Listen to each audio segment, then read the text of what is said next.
Bonjour à tous. Nous allons aujourd'hui expliquer pourquoi un État fédéral est indispensable pour assurer la sécurité de l'Europe. D'abord, en ce qui concerne les frontières, la défense des frontières européennes. On ne peut pas assurer la défense des frontières européennes dans de bonnes conditions lorsqu'on a des polices européennes ou même une police européenne qui est sous l'autorité de plusieurs États européens qui ont des intérêts différents pour ce qui concerne la défense de ces frontières. Parce que quand la police européenne opère sur le territoire d'un des États européens, elle opère en réalité, in fine, sous l'autorité de cet État européen, qui n'a pas forcément intérêt à défendre ses frontières de manière stricte.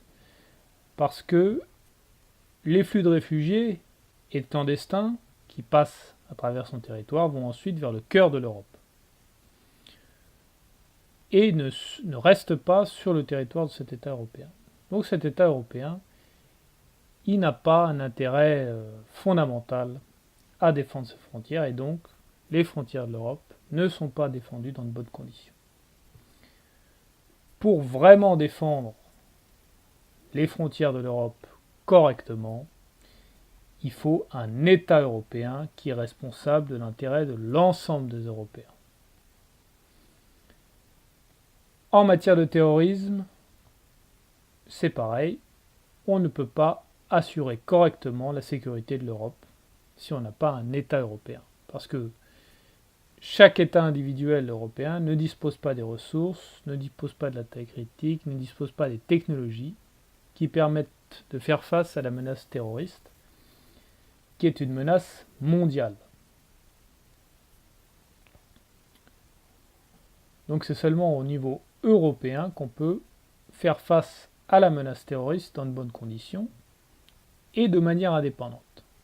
Parce que ce qui se passe actuellement, c'est qu'il y a une coopération qui est mise en place avec les États-Unis pour lutter contre le terrorisme.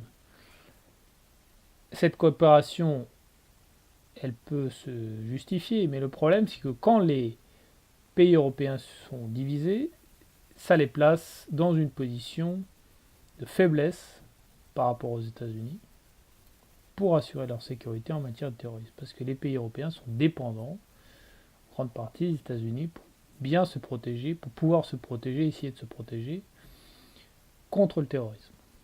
Et ça, évidemment, ça vous place ensuite dans une situation difficile pour assurer correctement la défense de vos intérêts en matière commerciale, en matière stratégique, en matière militaire vis-à-vis des États-Unis. Donc, c'est seulement avec un État européen qu'on peut défendre correctement l'Europe et la sécurité de l'Europe contre le terrorisme et qu'on peut ensuite, éventuellement, probablement, établir un partenariat avec les États-Unis pour lutter contre le terrorisme d'égal à égal qui ne vous place pas en position de faiblesse. Pour ce qui concerne la défense de l'Europe, la sécurité militaire de l'Europe, c'est pareil. Seul un État européen permet d'assurer la défense militaire de l'Europe.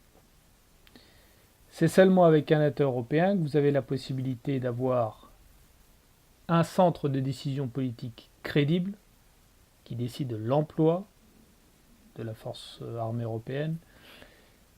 C'est seulement avec un État européen que vous pouvez avoir une armée européenne véritablement intégrée, que vous pouvez avoir un entraînement commun, que vous pouvez avoir des matériels communs, que vous pouvez avoir une doctrine commune de manière durable.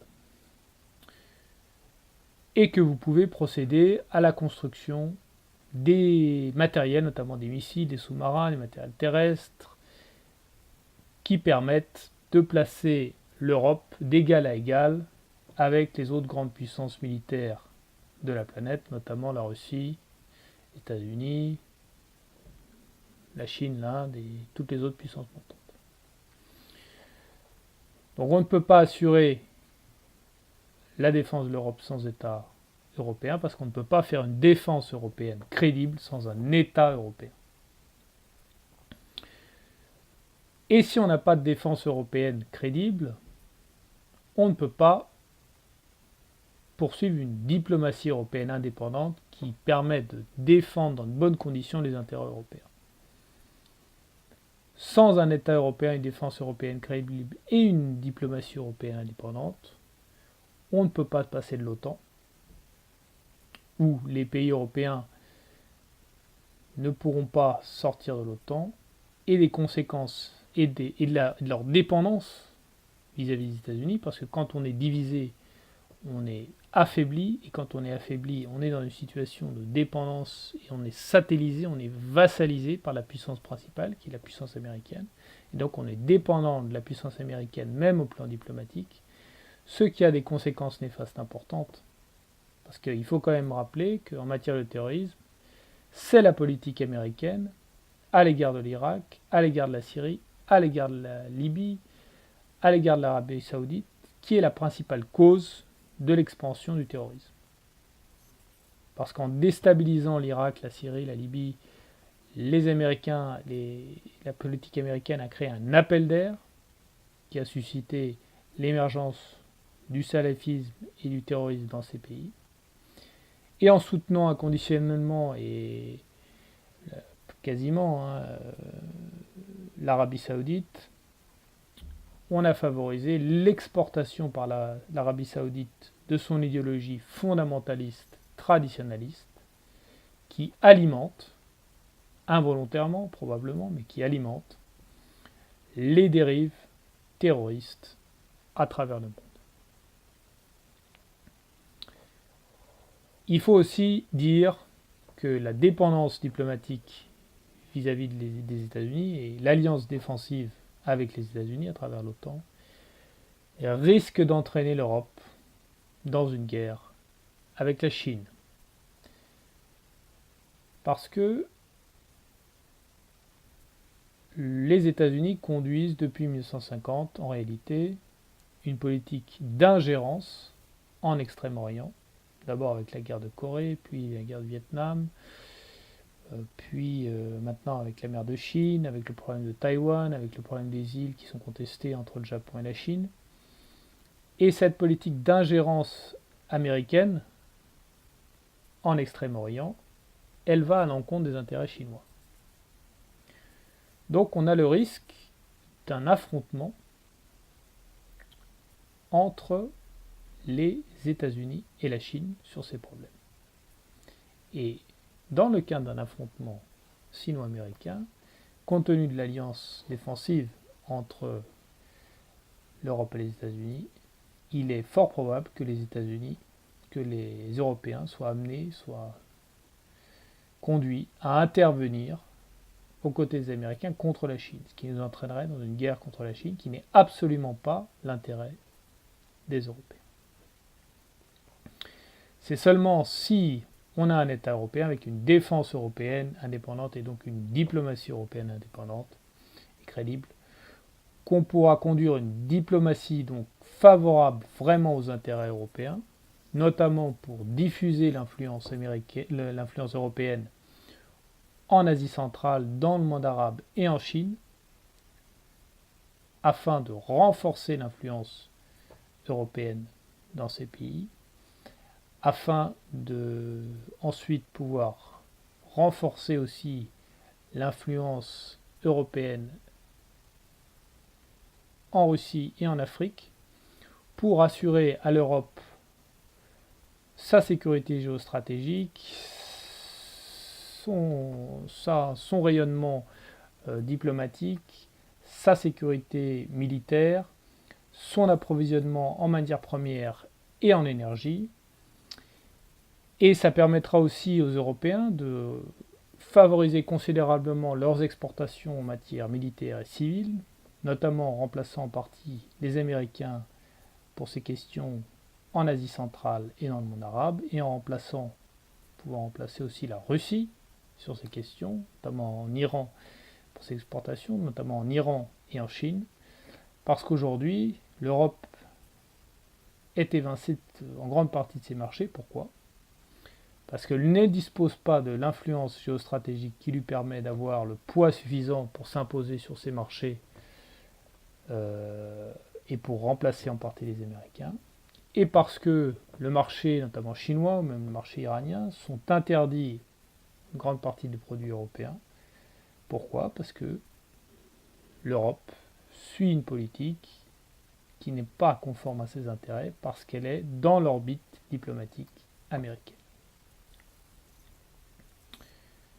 Donc il n'y a pas de sécurité véritable